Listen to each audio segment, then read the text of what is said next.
when we met in Vegas, you were going on before Dave Chappelle and Joe Rogan. Yeah. Now, Joe Rogan and Dave Chappelle are very good friends. Yeah. Joe Rogan is one of the most important podcast voices and comedic voices of a generation. Yeah. In my estimation, Joe Rogan underestimates his reach and his power to influence and impact the culture. I'm somebody who, Joe Rogan has had jokes that I didn't find funny. And I try not to be offended by comedy. Yeah. But he just had some jokes back in the days and some things that he said on his podcast. And as Joe Rogan has said in his comedy, you know, he's done so many podcasts, so many episodes of Joe Rogan show. Yeah. You know, you're smoking weed, you're drinking, you're talking shit with your friends.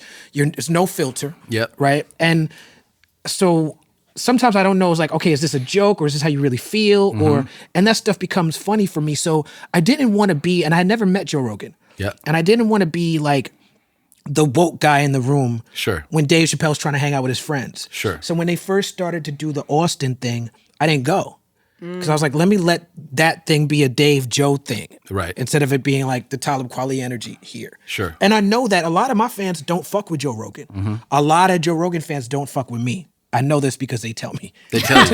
Yeah, they come to Instagram and when I used to be on Twitter and they come and tell me like, I love Joe Rogan and I hate you. Like a lot Really? of like a large part of, because of my politics and how outspoken I am. Yeah. There's things I say that pockets of his fan base disagree with. Sure. And so I didn't put any of this on Dave. Right. And Dave was like, why are you not in Austin? I'm doing all these, we come to Austin, we got this podcast we're doing together, we got to work. I'm like, okay, I'm gonna go to Austin. So I find myself in rooms with Joe Rogan. I'm performing Get By and I get off stage. He's like, oh my God, dude, that was fucking amazing. You're amazing. You know, and then we go to party and we're drinking and smoking together and he's being so nice and so gracious and we're at the party. He's a teddy bear, dude. Yeah, he was, and I'm like, and I had to tell him. And I'm like, listen, there's some things you said that just didn't sit right with me, but you're being so gracious to me. And I want to tell you that you know, I appreciate it. And he's like, well, what did I say? You know, and I scratched the surface. I didn't go beneath the surface. But I just said some things and we got into a conversation about it. And one thing he said to me, and I say this as someone who still doesn't agree with some things that he says on stage or in his podcast. Right. But one thing that he said to me was, artists have to be willing to have the dialogue no matter what everybody else does. And it hit me like a ton of bricks because I was looking at Joe Rogan, the famous podcaster. I had forgotten, because that version had became so big, I'd forgotten that, well, he's just an artist. Like, you're an artist that started your career with people like Dave Chappelle, which is why you have this relationship. Right. You know, and people are gonna have friendships with people. Like, we had Michael Rappaport on the show. Him and Jasmine got into an argument. Did we? Michael has gone on to say wild shit after that. Michael? Like, you know, and I understand Dave's friendship with Joe Rogan and like me being friends with like Kanye and people being like, fuck Kanye. Yeah. And I'm like, yeah, but you could say that. I understand why you're saying that, but I'm not going to say But that. like, that's my friend. Yeah, I'm not going to say that. And so that's how I look at Dave and Joe's thing. But I say all that to say,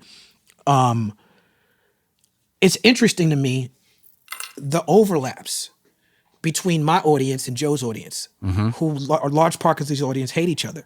Right. But you fall in the middle of that. Right. You know what I'm saying? So does Dave. Yeah. And then that's interesting to me how that happens. Yeah, I think, you know, most of his fans, Joe's, that like me, they just like me as a comedian, you know? So they're like, this guy, because Joe, like Dave, like you know, you have friends from all walks of life that do all types of things, right? So I don't think I get thrown into like Joe's opinions on something. Right. You know, like what, from a fan base. They're not like, if Tom is friends with Joe, Tom signs off on all of his opinions or his politics or whatever. Like, you know, Joe weighs in on all these things. They just see like we're two comedy buddies. Right. The same way that Joe and Dave really are. People are just like, these are just they have two ton of guys that jokes. do stand-up and hang out. Yeah, they've been doing it for a long time. One thing that like I've noticed in the last few years is that, you know, Joe has become so popular, so influential, that like sometimes I've told him, I go, you know, like I opened Twitter today and you're trending for something you said. Right.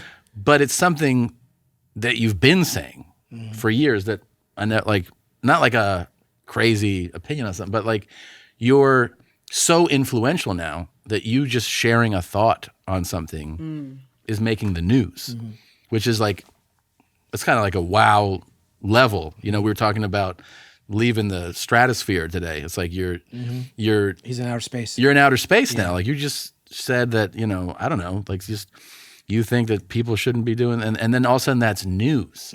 I go, I just remember you saying that for like 10 years and it not really affected me. And I think also the thing is like, maybe you think the same with Kanye and people being like pushing back, is that I go, yeah, it's my friend that I've known for like 15 years that to me, the foundation of my friendship is being comics and doing the road together and staying up late and having a drink and, you know, joking and eating. Like, that's my friendship. Yeah. I can't weigh in on everything the guy has an opinion on or says. Like, I get that it bothers some people. And, you know. And I have to, when I think about how you're presenting it, well, I'm positive that my friends don't agree with everything I say or do or how I present or, you know, I'm sure. Yeah. But, you know, that's a strange metric though, right? Like with friendship, with politics, especially when people apply that metric to politicians and famous people. It's like, I have to agree with everything you say to have an iota of respect for you. Which is absurd. Yeah. And like, how uninteresting is it to agree with somebody on everything? You know what I mean? Like, we're new friends and I'm sure we don't agree on everything, but that doesn't mean I don't want to like be friends with you. Right. You know, like I'm sure I could learn from some of it. I'm sure I could just be like, no, I think you're wrong. And like, I should be able to do that and still be friends with you.